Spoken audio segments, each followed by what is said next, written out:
Hello everyone. This is actually my second attempt to record this first lecture on persuasion.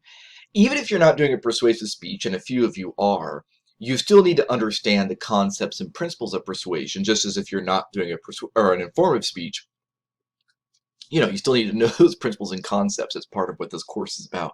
So we're getting into persuasion, and I will both state my credibility and also warn you a little bit. I actually teach the junior level course. It's a 3000 level course that we have on persuasion here at the university is what I teach. It really focuses on theories of persuasion more than speeches, but anywho. So persuasion, it's something I enjoy and have taught for 15 years here.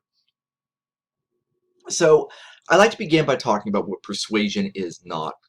Your book, and we've also talked about this before, tells us what persuasion is. And we're talking about persuasion. I want to clarify the things that I do not think of as being persuasion, right? The things that persuasion is not. You could argue that these are persuasion, but I want to clarify the ways in which these really are not persuasion and my idea or ideal of what persuasion is or should be.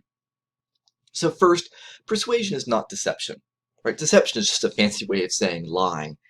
If you lie to somebody, you haven't persuaded them, you lied to them, right? You got them to do something based on knowingly false information. I wouldn't say they were persuaded. I would say they were deceived. You could argue it's still persuasion, but the point is that when you're persuading somebody, if you lie to them, to me, you're really not persuading them. You're doing something else, and it's not good. Persuasion is also not manipulation. Manipulation refers to doing something to gain control over another, right? Or in some way controlling another person. Think puppet and puppet master, right? Or puppeteer, I guess I should say, excuse me. Puppet and puppeteer. So we have manipulation. So if you are doing things just control another person, you're not persuading them, you're controlling them. You got them to do something, so it'll be for your benefit. I don't think you persuaded them, you manipulated them, right? You perhaps took something they cared about and you used it as leverage to control them. You're not really persuading them, right? Seduction. So think about the times that we use the word seduction. We use it when we talk about sex. We talk also about people being seduced by money or by power. In Star Wars, the dark side. All of these are about base desires. So, so the love of the pleasures of sex, of money, of power, right? That's all seduction. And so to me, as I'm talking about it here, it's not really persuasion if what you've done is appeal to somebody's base desires only. I'm not saying that helping people or encouraging them to increase or plan for wealth, that sexuality, that would be bad, that sexuality is bad. I'm not saying any of that. What I'm saying is that seduction occurs when we ask people to act without reason, right? We ask them to only respond to sort of base impulses and not to act with any sort of reason and thought. That's seduction. And last, and very importantly, persuasion is not coercion, right? Coercion is forcing somebody. If you're told do it or else, it sounds like options, but it's not, because there's that or else. Now here's my cartoon. This is from the cover of M. Griffin's The Mind Changers. It's meant to be a depiction of the Crusades. We have our Christian, crusader on horseback, our Muslim friend on his back, who says, "Tell me more about this Christianity of yours. I'm terribly interested," right? And of course, the point being that, no, his interest, his enthusiasm is not genuine. So if you're forcing somebody to do something, you haven't persuaded them. If you hold something of theirs hostage until they do something, you didn't persuade them, you coerced them, right? So those things are not persuasion. As we're talking about persuasion, I want to get into what I call the big three, the three primary modes of appeals. And this comes from ancient writings from like 400 and 500 BCE. That's what we're talking about here. So the big three refers to logos, and logos is at L-O-G. It's about logic and logical arguments. When you show people the reasons behind doing something, this has this effect, and so that effect is good or it is bad. That's a logical appeal. When you show people the statistical likelihood of something happening, that's a logical appeal. So when we show people the data on wearing protective face coverings, right, wearing masks during COVID-19, and the ways in which we show in laboratory settings and so forth, how it decreases the spread of the virus, that's a logical appeal, right? Pathos, or pathos, sometimes I hear the emphasis in different ways. These are appeals to emotion. If you see that P-A-T-H, you think, well, it's like the root of the word pathetic. Well, yes. If something is pathetic, it's sad. Now, usually we mean it in sort of a derisive way, like, oh, that's just sad, right? But something is pathetic. You say, oh, that poor little dog was just so pathetic, right? It's very sad. It's about emotion. So pathos are emotional appeals. And we should act logically, but we're also human. We're not computers. So it's okay that we also respond to emotion. So an emotional appeal will be something like, when you wear a mask, you show concern for other people. And that's an emotional appeal, right? When you wear a mask, you reduce your chance of catching the virus. So even if you don't care about your own health, you do not then spread it to those in your family, in your household, right? Those are emotional appeals. And ethos. Ethos, that ETH, think about the word, right? Ethics. It's about credibility. And so credibility is, I want you to trust me because I'm relying on research. I want you to trust me because I'm showing you that I'm trying to be very forthright. I talk about, opposing ideas. I let you know there are people who disagree. Well, I think it's wrong, but it's out there, right? You're sort of big enough to do that.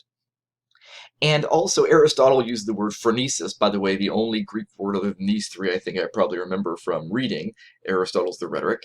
I read it in English, thank you. But he talks about phronesis. You don't have to know that word.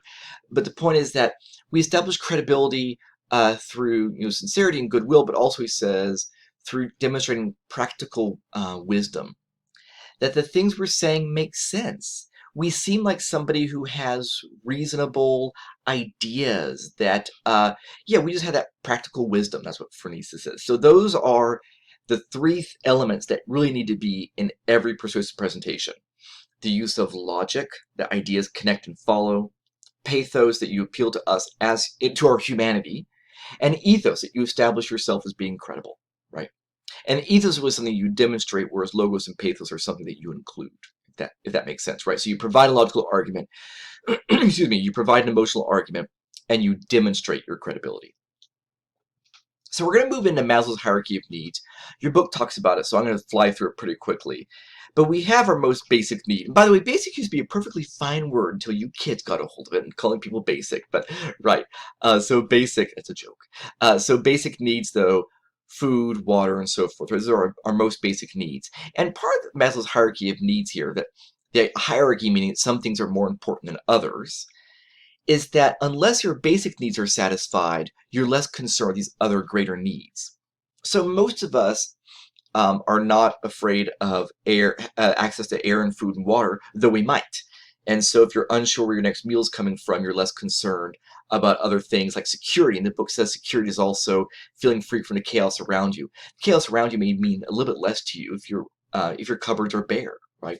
And by the way, if your cupboards are bare, and you're a member here at ETSU community, please reach out to the resources we have at ETSU, especially to Buck's Pantry. Reach out to them, and they will help get you the food that you need for you and for those in your family, right? So security is that we are safe, right? And think about when you're a small child and the loud noises at night, so you go and you climb in the bed of somebody who seems older and bigger and more protective, perhaps, right? You could not sleep, right? The basic need actually is sleep. You could not sleep until you felt secure, right? So we need the first needs to get to the next needs. And the next need that we're referring to here is affiliation, also known as belonging needs. So affiliation or belonging needs, this is that we feel loved by others. And so some people, how they want to feel loved by others may differ by a variety of things, by culture, by their how they identify, neurologically, neurotypical or atypical. But the point is being acknowledged, respected, loved, cared about by other people. That's pretty important, right? And so it's not until we really have that to a certain degree that we can develop esteem needs, that we can learn to love ourselves. Right? Loving ourselves, as Whitney Houston says, the greatest love of all. Right? So it's esteem needs. And again, think about this pyramid for a minute, right? This hierarchy. If you feel that you are in danger all the time, then you're not worrying about, gosh, really working on your self-esteem, right? You're just right. That's not, you know, and no Liam Neeson Taken movie is he thinking, gosh, I don't know. I mean, who am I really? I mean, that's never his question. He has security needs. Okay. And last, the pinnacle here is self-actualization.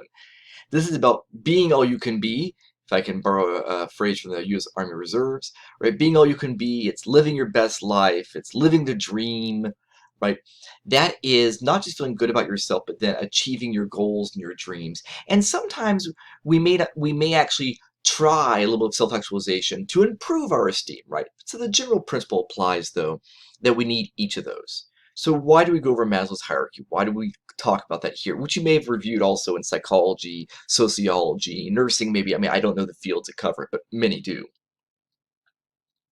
So Maslow, the basic principle here is that we only go one stage at a time. So people have to have those needs satisfied. But yeah, as I said, maybe not. And I talked about, you know, that if you have low self-esteem, achieving some great goal, which is self-actualization, may actually improve your self-esteem, right? But the general rule does apply. Now, in persuasion, the needs are core to everyone. So do remember those needs we consider to be core to everybody. Everybody, regardless of what may be in that self-actualization, has it there. Regardless of who may be at that affiliation or belonging level, everybody has people in their life, friends, family, somebody that they cares about them and therefore they care about, or they have the need to be cared about, the need to be respected. That's something that people have, right? Even if they don't feel love from others, they have the need to be loved by others. So you appeal to the needs in these levels. You may talk to us about I do this exercise when I have my live teaching my live classes and talk about this with my students, that if you want to convince somebody who is older, of a certain age, why they should quit smoking, you may well appeal to notions about their health, their longevity, right? So that's more basic because that's where those needs are. You may also appeal to the way that they're exposing others and being there for the ones that they love. But if folks are younger, and if you look at the campaigns aimed at teenagers to get them to not smoke or to stop smoking, they do sometimes emphasize things like the way it will affect you socially, how you'll be regarded by your peers, the way it will affect your appearance, right?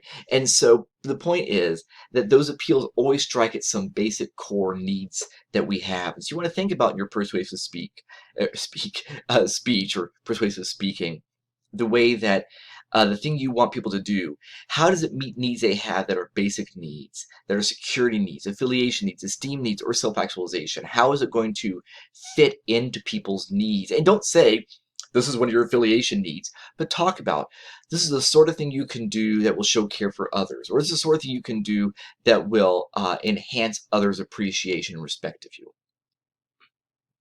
So needs are the same idea as anchors, and that comes a little bit out of social judgment theory, which you don't need to get into. And anchors are things that we value, right? And so things that we value when they are threatened. If you tell me that my security is threatened, the well-being of my family, which is sort of paramount to me, is threatened, I'm going to feel imbalanced. And that actually is a term that comes out of cognitive dissonance theory, just whatever, I'm just letting you know. We're going to feel imbalanced. I'm going to feel really off. I'm not going to be able to concentrate on anything else if I feel that my family's safety is at risk. Therefore, I'm going to want this resolved. So how do I resolve that feeling of imbalance? Well, I might decide, first off, to never expose myself to that information. And your book talks about people engaging in selective exposure, right? Avoiding the things that would make them feel threatened and therefore imbalanced. Right? That's one thing I might do. I might decide to blow off the argument, decide it's just fake news.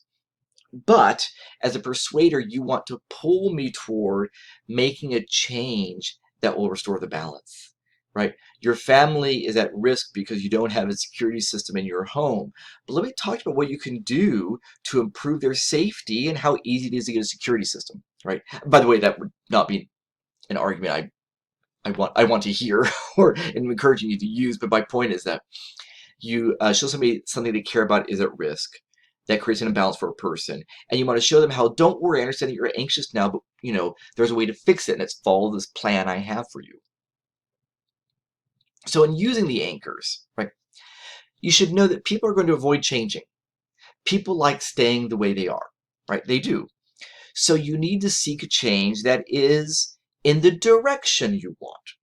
Right? We talked about that continuum before, and your book talks about the persuasive continuum as well.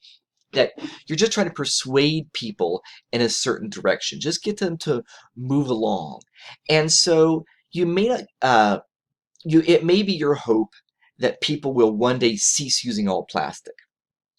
But that's a pretty big get, as they say. I mean, getting people to stop using all plastic, that's not possible for a lot of reasons in our culture. So perhaps then you get them moving to reducing the plastic they use, or being more aware of all the ways and places that they see plastic and how they can begin to reduce that or mitigate that. Right?